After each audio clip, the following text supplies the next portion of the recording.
Moving into our first module, we'll kick off this course by considering leadership and what makes a good leader. What is a leader?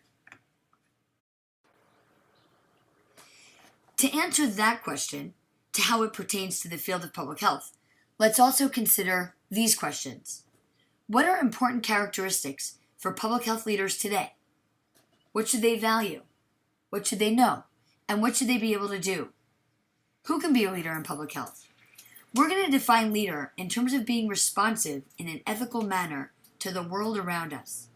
In this public health realm, we'll drop any preconceived notion of leader as formal authority and power in organizations in a traditional sense. Power and leadership conceptually now become in terms of target community. Coming back to the concept of ethically responsive leaders, in this context, leadership fosters collaboration in a manner that is respectful of difference and lined with cultural humility. In this vein, exercising our leadership potential in concert with others, we're better equipped at addressing social and health inequities at their root causes. We're better able to recognize intersectionality of power and oppression from within our professional lives so that we can foster a more just public health practice and research agenda, ultimately leading to a more just society. We'll consider power in this course along with oppressive forces in our work.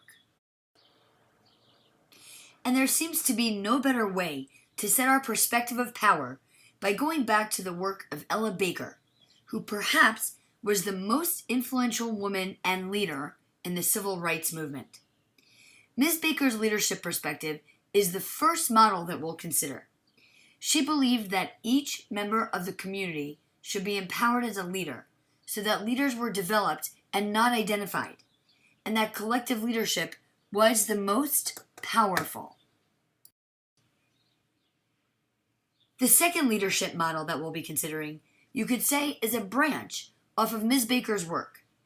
The social change model of leadership focuses on community and finding the capacity to mobilize oneself as well as others to serve and work collaboratively, not rising into the position of boss or authority. And finally, the third leadership model for your consideration is a model that is dictated by resonant leadership and using emotional intelligence to create resonance with others. As resonance is reinforcing sound by moving on the same wavelength, leaders have the power to impact the emotional states of people around them. They can have a positive effect, pulling everyone onto the same upbeat wavelength, or they can create dissonance, where their negativity bumps up against the emotions of others. Resonant leaders use their emotional intelligence to direct the feelings to help a group meet their goals. Coming back to emotional intelligence is key to understanding resonant leadership, and that emotional intelligence is all about your ability to recognize and understand your emotions and your skill at managing and dealing with other people's emotions and skills. So, what's the significance of coming to terms with your own personal emotional intelligence? Well, understanding what makes other people tick and developing positive and harmonious working relationships is clearly a step to build better professional relationships. And improving your own emotional intelligence will enable you to interact and communicate with others more effectively and enhance your professional relationships. Emotional intelligence is increasingly being regarded as a major key in personal success, and by some as being more important than IQ. Being able to manage yourself and others successfully is often a crucial factor in success and therefore increases personal effectiveness. Emotional intelligence can help you to gain new perspectives on old difficulties, therefore improving your problem-solving and decision-making abilities. It can also help with developing your strategic thinking capability and your ability to motivate and inspire your team. Emotional intelligence gives you the tools to become more self-aware about your emotions and equips you with the strategies to use your emotions effectively, including the negative ones, like anger or sadness, leading to better self-management. Leaders with high levels of emotional intelligence have an advantage over their less well-equipped counterparts.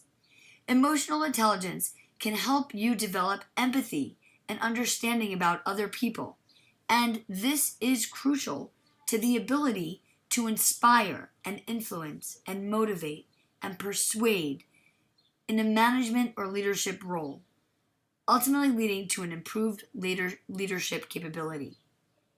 Please be sure to review the additional resources from this module. There are really interesting blogs and even an emotional intelligence quiz that you might want to try your hand at. Now it's important to bring these concepts back and intertwine our course assignments. How will you use these leadership models in your group work? How about in your personal life career plan? Where do you see emotional intelligence playing into these aspects of the course? But really more importantly, how about where will they play in your public health career trajectory? Thank you for tuning in to this module PowerPoint voiceover.